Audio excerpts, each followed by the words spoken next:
Compilação dos ensinamentos de Meixo Sama. Áudio, fevereiro de 2026. O malfeitor é doente.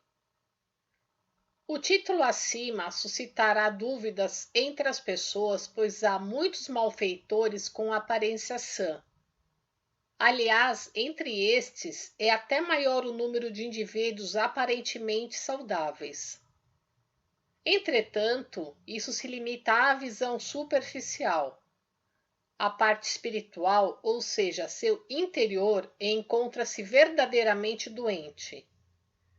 Em outras palavras, as pessoas más são influenciadas por espíritos malignos que acabam dominando grande parte do seu espírito, ou seja, isolam o espírito protetor primordial e afastam o espírito protetor guardião. Assim, o espírito maligno assume o protagonismo e age a seu bel prazer, como se fosse a própria pessoa.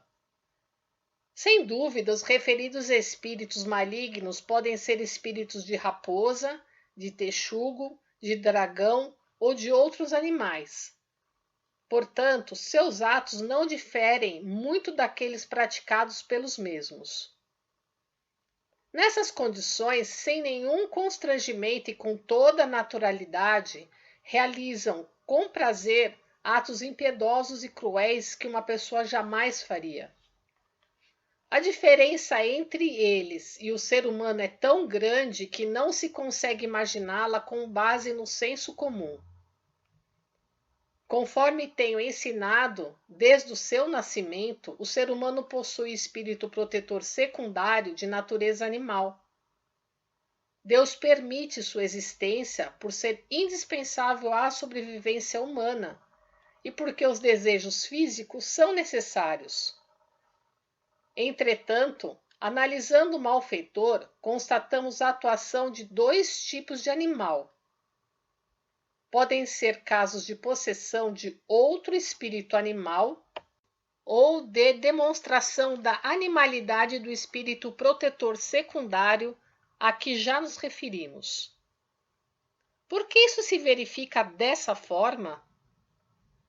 Ao surgirem nuvens no espírito da pessoa e à medida que elas vão se tornando densas, o espírito animal correspondente passa a influenciá-la.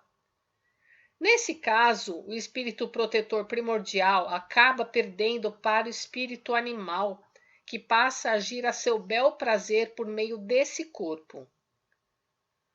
A pessoa má possui nuvens espirituais que são a causa do sangue se tornar turvo. Dessa maneira, algum dia, infalivelmente, sobrevirá uma intensa ação purificadora. Nessa ocasião, a pessoa passará pelo sofrimento proporcional à quantidade de máculas, e estas serão a causa de eventual desgraça, doença e demais infelicidades. É interessante. Ouve-se com frequência que, por pouco que seja, quando um grande criminoso se põe a refletir levado pela piedade, o crime cometido é descoberto logo após, e ele acaba sendo detido. Isso se dá por causa da purificação. O ditado: enquanto o bandido obtém êxito na prática de seus crimes, ninguém consegue detê-lo. Porém, quando chegar o tempo certo, ele certamente receberá o castigo divino. Refere-se a isso. Afinal, quando se acumulam nuvens no espírito, elas são purificadas por meio dos sofrimentos, graças à lei dos céus. Observando-se dessa maneira, do nosso ponto de vista, a causa que leva o ser humano a se tornar mau encontra-se nas nuvens do seu espírito. Portanto, isso significa que ele é um autêntico doente. Evidentemente, quanto mais perverso for o criminoso, mais rigorosa será a ação purificadora, e o sofrimento também será maior, fazendo com que ele se torne um doente com problemas de saúde muito sérios. As nuvens espirituais surgem no espírito por falta de força, isto é, por ausência de luz no espírito protetor primordial. Portanto, para livrar-se dessa situação, a pessoa precisa contar com o apoio da religião. Quando ela ingressa na fé e se mantém voltada para Deus, a luz divina penetrará em sua alma por intermédio do elo espiritual. Com o aumento dessa luz, as nuvens se reduzirão e o espírito animal intruso, apavorado, acaba abandonando imediatamente sua vítima. Já o espírito protetor secundário, presente desde o início, se retrai e fica impossibilitado de praticar o mal. Pelo exposto, creio que puderam entender que quem não reverencia a Deus a qualquer hora ou momento e por alguma razão está sujeito ao perigo de se transformar em ser humano mau. Por esse motivo, podemos dizer que os indivíduos sem fé são elementos perigosos. Pela explicação acima, acredito que puderam compreender que, na sociedade atual, o número desses elementos é elevado e, por conseguinte, não se observa uma redução do mal social. Na atualidade, por mais que um ser humano seja bom, ele não o será autenticamente enquanto não abraçar uma fé. Isto porque ele não passa de uma pessoa boa que possui traços malévolos. Por consequência, em absoluto, podemos nos descuidar ao nos relacionar com pessoas assim. Desde os tempos antigos, dizem que, ao vermos uma pessoa, devemos desconfiar dela, mas isso deve ser uma referência a alguém que não possui fé. Pelo fato de as pessoas eminentes e de as autoridades da atualidade não compreenderem em absoluto essa simples verdade, negam sumariamente a religião e procuram exterminar o mal, confiando apenas na lei humana. Assim, poderão compreender o quanto elas estão equivocadas. Jornal Eico, número 131, em 21 de novembro de 1951.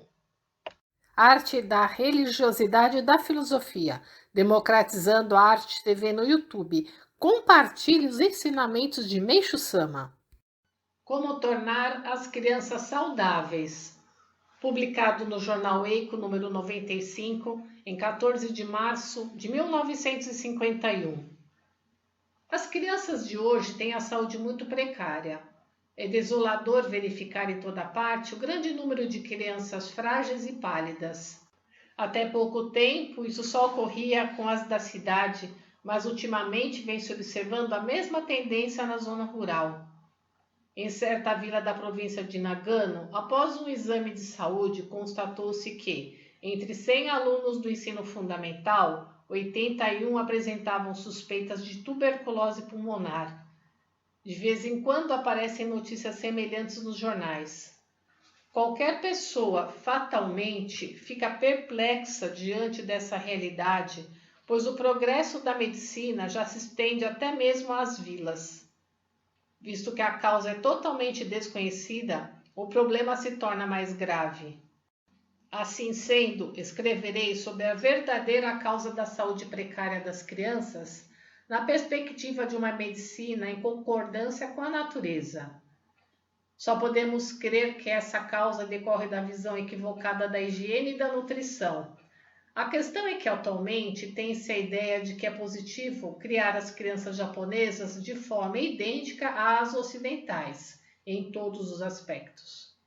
Isso constitui um grave engano, porque na realidade os japoneses e os ocidentais são basicamente diferentes.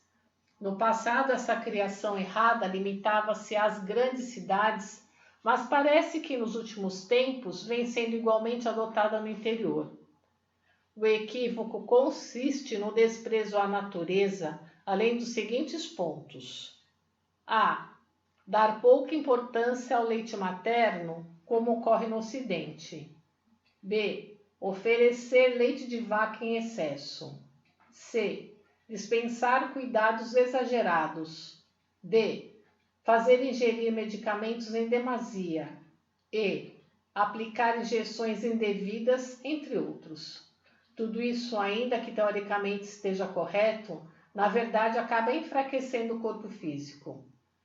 Para os ocidentais não há problema, pois foram criados dessa maneira desde a época de seus ancestrais. No caso dos japoneses, tal mudança brusca é nociva. Para estes, a melhor criação é a japonesa, praticada desde a antiguidade. Se isso não puder ser feito, a substituição necessita ser feita gradativamente. A realidade é bem ilustrativa. Parece-me que as crianças de alguns anos atrás, quando a medicina ainda não havia alcançado o progresso atual, eram muito mais saudáveis. Agora vou expor a forma correta de criar os filhos. Em primeiro lugar, a mãe, na medida do possível, trabalhará até o mês do parto e amamentará o filho, restringindo o leite de vaca aos casos imprescindíveis. Não deve temer que ele fique gripado. Dentro de determinado limite, precisa fazer tudo de acordo com a natureza, isso é, deixar a criança à vontade, sem maiores interferências. Não tem que colocar faixa abdominal para mantê-la aquecida e evitar o máximo possível o uso de medicamentos. Em suma, basta reconhecer a verdade de que o ser humano, uma vez nascido neste mundo, está naturalmente pronto para crescer com saúde. Por conseguinte, é evidente que quanto mais cuidados a criança receber, mais fraca ela se tornará. Sem se deixar influenciar pela moda, os pais devem criar os filhos de acordo com a maneira que lhes foi legada pelos seus antepassados, levando em conta os pontos realmente positivos do progresso da era moderna, ou seja, as práticas realmente boas e não as teorias. Neste ponto, queremos pedir profunda atenção às autoridades e aos especialistas no assunto. Extraído do livro Alicerce do Paraíso, volume 6, página 132. Dúvida. A palavra dúvida, embora não soe muito bem aos nossos ouvidos, representa o que há de mais precioso. Com efeito, a dúvida pode ser considerada a mãe da civilização, pois com certeza é a partir dela que nascem novas filosofias, teorias e ciências. O sábio chinês Shu Qi disse: a dúvida é o princípio da crença.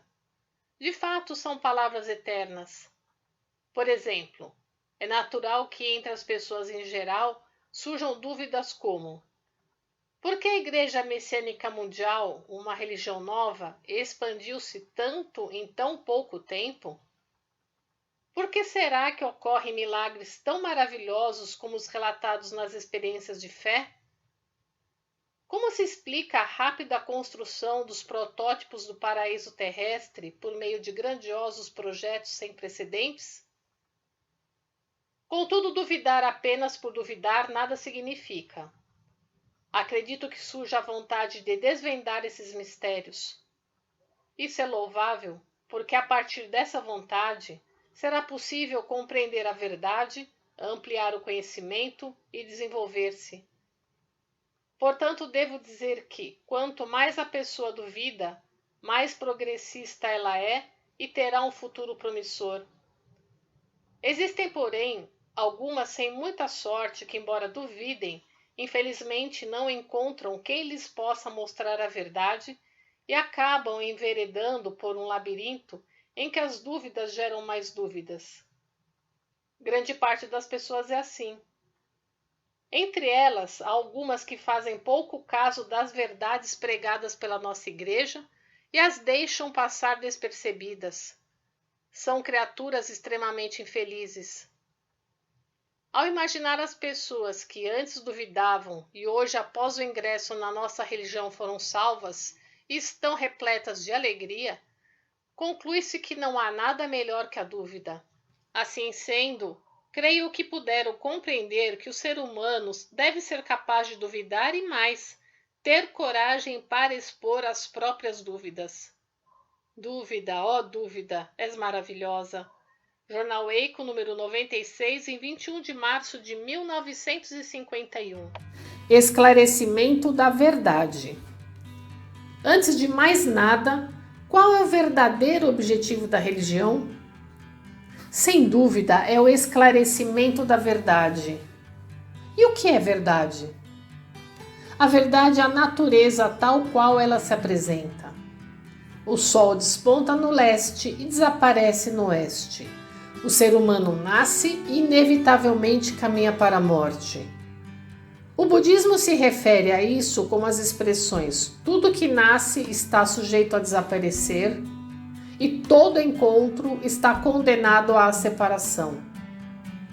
O fato de o ser humano manter-se vivo por meio da respiração e da alimentação, evidentemente, também é verdade. Preciso insistir sobre esses assuntos tão óbvios porque a atual situação da sociedade é absurda. Observando os revoltantes acontecimentos deste mundo, o caos reinante na sociedade, os conflitos, a desordem, as más ações, etc., é impossível negar que há mais fatores que contribuem para a infelicidade do que para a felicidade da humanidade. Precisamos, pois, refletir sobre a origem disso. Segundo o meu ponto de vista, é evidente que a causa reside no demasiado afastamento da verdade, embora não se perceba isso. Veja que o homem moderno perdeu a noção da verdade. Parece que a vida se mostra tão difícil para ele que não consegue refletir sobre o assunto. Além disso, até hoje, a verdade não era clara nem mesmo para as religiões. Por esse motivo, não era raro pregar a pseudo-verdade, acreditando estar transmitindo a verdade. Se essa tivesse sido revelada tal qual ela é, a sociedade humana deveria estar muito melhor do que é visto hoje, e o paraíso estaria concretizado até certo ponto. Contudo, com a chegada do tempo, Deus revelou sua vontade, e por meu intermédio está explicando e demonstrando a verdade. Nesse sentido, meus diversos escritos esclarecem a verdade de maneira que qualquer pessoa possa compreender com facilidade. Portanto, certamente, a correta visão sobre a verdade aflorará naqueles que lerem atentamente minhas palavras com a mente livre de preconceitos. Vou explicar por meio de situações que são familiares a todos. O ser humano adoece porque se distancia da verdade, e a medicina não consegue curá-lo porque também está fora da verdade. Política errônea, má ideologia, sofrimentos decorrentes do aumento de crimes, crise financeira, inflação e deflação, tudo isso também decorre desse afastamento. Se não houver nenhum desvio da verdade, tudo que for correto caminhará de acordo com o desejo do ser humano, pois Deus criou a sociedade humana dessa maneira. Assim, não seria difícil surgir uma sociedade ideal, virtuosa e bela, em que as pessoas vivem com alegria e felicidade. Nisto reside a possibilidade do advento do paraíso terrestre que venho propondo. Diante disso, talvez alguns achem que há muitos pontos controversos em minha teoria, mas na realidade não é nada disso.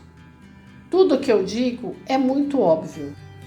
Se esses pontos parecerem estranhos, é porque a análise parte da perspectiva da pseudo-verdade. Quanto mais controversa minha teoria parecer, mais evidente é o contrassenso vigente na sociedade. Portanto, podemos dizer que aquele que aceita a minha teoria sem objeções é alguém que assimilou a verdade. Deus concedeu ao ser humano a liberdade infinita. Eis a verdade. Às demais criaturas, como os animais e os vegetais, ele permitiu a liberdade limitada. Dessa forma, a nobreza do ser humano reside nessa diferença. Falar da sua liberdade é dizer que, quando ele se eleva, torna-se divino. Quando se degrada, equipara-se ao animal. Em outras palavras, ele existe entre os dois extremos. Se desenvolvermos esse princípio, veremos que, dependendo das ações do ser humano, o mundo se torna um paraíso jubiloso ou, ao contrário, um inferno desolador. Esta é a verdade. Não há dúvidas quanto à escolha. A não ser aqueles de espírito maligno de nascença, todos desejarão o paraíso. De acordo com o que acabamos de expor, a concretização do mundo paradisíaco é, em última instância, o objetivo da humanidade. E somente por meio do esclarecimento da verdade é possível atingi-lo. Uma vez que esta é a missão da religião, estou sempre ensinando a verdade por meio da fala e da escrita. Assim sendo, dedico-me intensamente dia e noite como aquele que esclarece a verdade. 30 de janeiro de 1950, título anterior, Concretização da Verdade. O que é Binetsu? Entre as pessoas da atualidade, provavelmente não haja quem não se encontre com Binetsu. A diferença é se a pessoa tem ou não consciência disso. Uma vez que essa condição exerce muito mais do que se imagina forte influência sobre o ser humano, passarei a descrever os vários sintomas. O indivíduo tem dor de cabeça, sente a cabeça pesada, sua capacidade de concentração diminui, torna-se disperso, sua memória enfraquece, não faz nada com afinco, tudo lhe parece difícil, passa o dia com o corpo pesado e, por qualquer motivo, logo quer se deitar. Além disso, quase não tem apetite, mostra muitas preferências e rejeições em matéria de comida, prefere alimentos com mais caldo e toma muito líquido. Irrita-se com facilidade, fica depressivo e, como não acha graça em nada, passa a encarar os fatos com pessimismo. A histeria também se encaixa no que estou descrevendo. A pessoa vê tudo de forma negativa, prefere o tempo chuvoso ao tempo bom, contrai resfriado com frequência, fica com o nariz entupido, tem zumbidos, as amígdalas inflamam facilmente, perde o fôlego e sente peso nas pernas ao subir uma ladeira ou quando anda rápido. Em uma breve análise, este é o quadro que se apresenta quando a pessoa está com Binetsu, o que não devemos absolutamente desprezar. Com tudo o que dissemos, é fácil deduzir que tais indivíduos não mantêm um bom relacionamento com os amigos. Aliás, não se dão bem com ninguém. No lar, isso se reflete na má relação entre o casal e entre pais e filhos. Eles tentam impor seus pontos de vista, agem de maneira egoísta e ainda procuram apresentar razões para sua conduta. Nessa situação, a liberdade de agir é a justificativa mais alegada. Como o ambiente no lar fica insuportável, facilmente ocorrem fatos desagradáveis. Ultimamente, muitos rapazes e moças têm abandonado seus lares e a explicação deve ser a que estamos expondo. Os casos mais trágicos acabam em suicídio de toda a família. Os problemas continuam. No tocante ao convívio social, muitas pessoas procuram justificativas egoístas para suas condutas e, dessa forma, criam desarmonia ao seu redor, deflagram discussões por motivos insignificantes e criam conflitos sem nenhuma necessidade. Tudo isso é causado pelo excesso de egocentrismo. Creio que tal situação ocorre com frequência na política. Mesmo dentro das instituições, em caso de discussão de determinado assunto, há muito falatório, levando-se um tempo enorme para se chegar a um acordo. Parece-me que as pessoas não conseguem perceber a causa desses fatos e, mais ainda, não têm interesse nisso. As complicações não acabam por aí. Numa sociedade conturbada como a que acabamos de mencionar, as pessoas passam mais por coisas ruins do que por coisas boas e, logicamente, procuram fugir dos aborrecimentos. Então vem a bebida.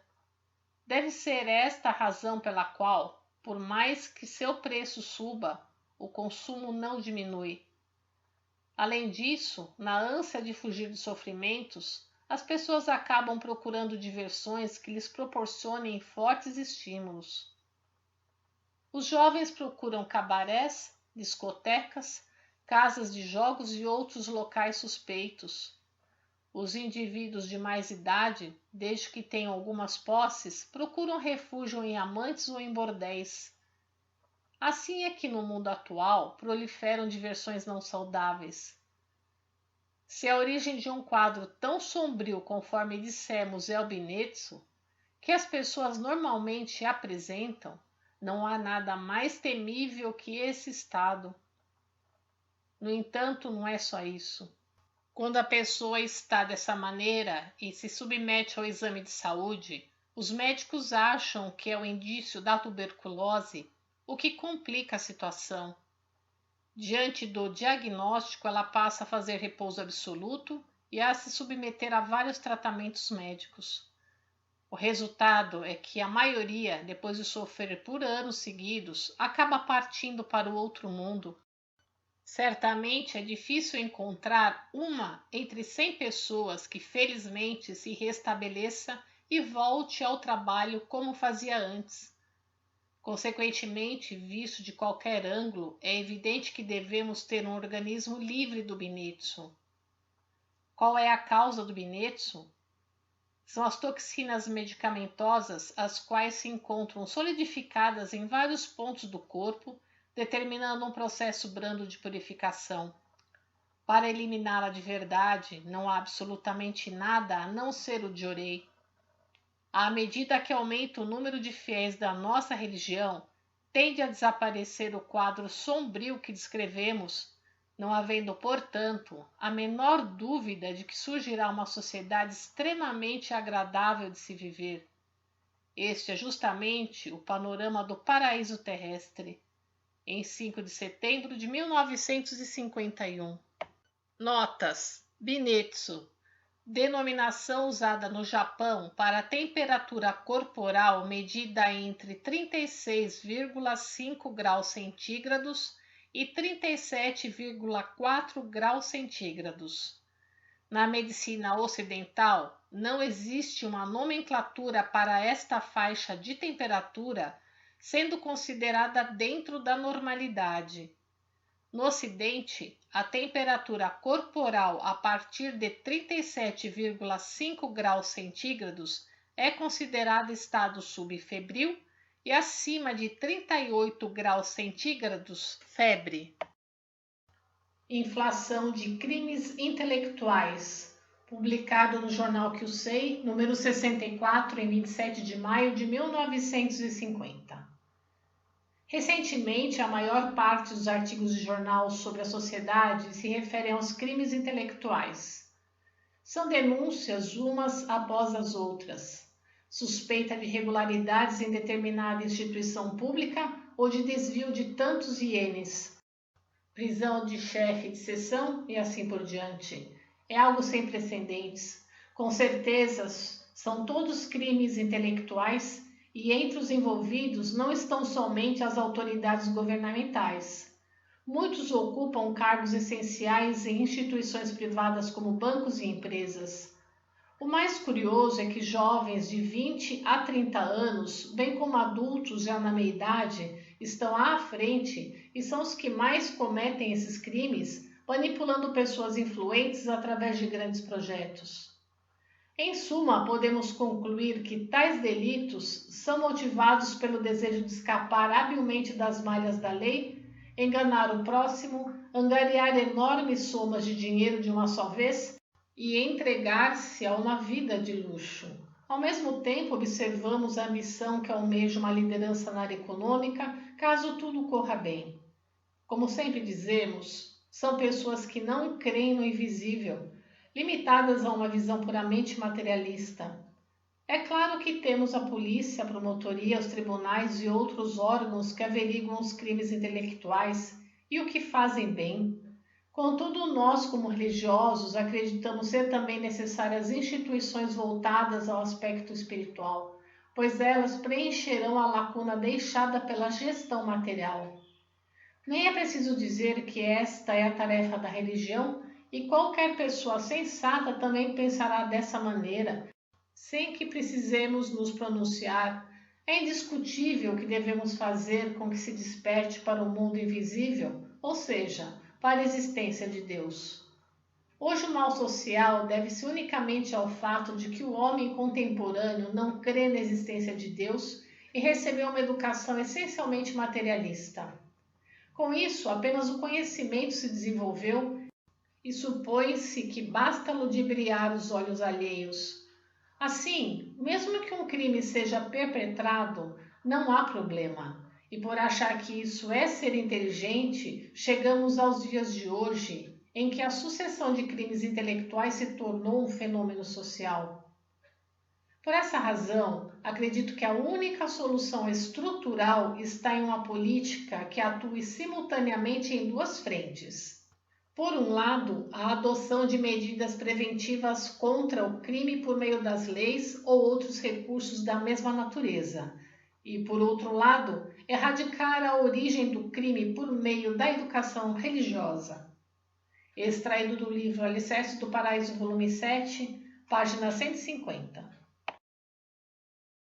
A respeito das dívidas. Como sempre tenho dito, durante longo tempo sofri em razão das dívidas e posso dizer que não há nada que nos cause mais aborrecimentos. Talvez as pessoas, na sua maioria, já passaram por essa experiência e estão cientes de que, quando se contrai uma dívida, é muito difícil conseguir saldá-la. Ao fazer o empréstimo, a pessoa pensa em pagar o mais rápido possível. Entretanto, ainda que consiga o recurso suficiente, é próprio do ser humano não saldá-lo tão prontamente. Pensando em ficar com o dinheiro por mais algum tempo e investi-lo, arranja pretextos que lhe convém, acreditando que não será tarde demais pagar o empréstimo depois de lucrar mais um pouco. Se por felicidade a pessoa toma a decisão de quitar a dívida de uma vez, quem lhe concedeu o empréstimo mostra-se confiante e disposto a emprestar dinheiro novamente. Assim sendo, ela terá a oportunidade de pedir outro empréstimo de valor até mais elevado do que o anterior. O dinheiro quase nunca entra de acordo com o previsto, mas sempre sai conforme estabelecido, e é por isso que não se consegue devolvê-lo no prazo estipulado. O empréstimo é como uma mancha que, uma vez impregnada, não fica limpa por completo. Assim sendo, contrair dívidas acaba se tornando um vício. Existe até quem não se sente bem quando não tem dívidas. Talvez em 10 pessoas não haja uma só que, uma vez tendo feito uma dívida, consiga livrar-se dessa prática para sempre. Atualmente, entre os problemas mais abomináveis e os de maior ocorrência estão as questões que envolvem empréstimo de dinheiro. Dizem que a maioria dos casos judiciais, se não todos, tem como origem as contendas causadas por empréstimos.